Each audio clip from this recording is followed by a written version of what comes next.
جو لوگ پشتو نہیں سمجھتے ان کے لیے عبدالرحمن بابا کے چند اشعار کا ترجمہ پیش خدمت ہے، آئیے سنتے ہیں۔ وہ کہتے ہیں، اگائے پھول تو دنیا گلی گلزار ہوگی، جو کانٹے بوئے ساری زندگی پرخار ہوگی۔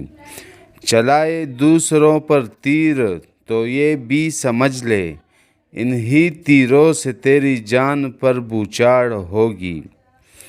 بزرگوں نے کہا ہے چاہ کن را چاہ درپیش، تو یوں افتادگی سے زندگی دوچار ہوگی۔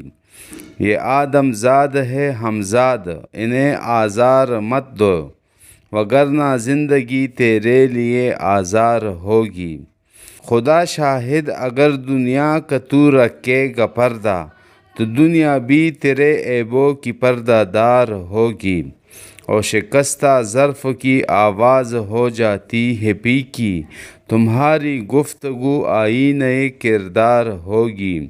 صغیرہ کو صغیرہ کہہ کے کرنا ہے کبیرہ، جو یکجا ہو گناہوں کی بڑی مقدار ہوگی۔ نہیں ڈوبے گی ہرگز نوح کے طوفان میں بھی، اگر دل کی یہ کشتی آدمی بردار ہوگی۔ اور بدی سرزد نہ ہو رحمان کے دست و زباں سے، اگر سرزد ہو اس کے لب پہ استغفار ہوگی۔ اور ایک اور بند میں عبدالرحمن بابا فرماتے ہیں، رہتا ہے ایک ہجوم خلائق مزار پر، لگتا ہے بعد مرگ بھی بازار اولیاء۔ دنیا میں ایسی گرمی بازار ہے کہاں، ہوتی ہے جیسی گرمی بازار اولیاء۔ پہنچا ہے ایک گام میں از فرش تا بعرش، دیکھی ہوئی ہے میں نے یہ رفتار اولیاء۔ ایک اور شعر میں آپ فرماتے ہیں، زیر خرقہ اطلس و کم خواب زیب تن، گوہے فقیر بیٹھے تختے غنا پہ ہم۔ آئینہ دکھاتے ہیں دنیا کو اس کی شکل، رکھتے نہیں یقین کسی رو ریا پہ ہم۔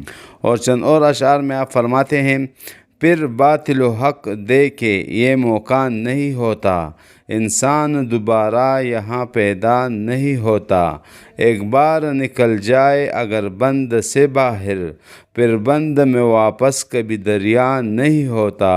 گزرا ہوا ہر لمحہ تو مردہ ہے لحد کا، رونے سے تو مردہ کوئی زندہ نہیں ہوتا۔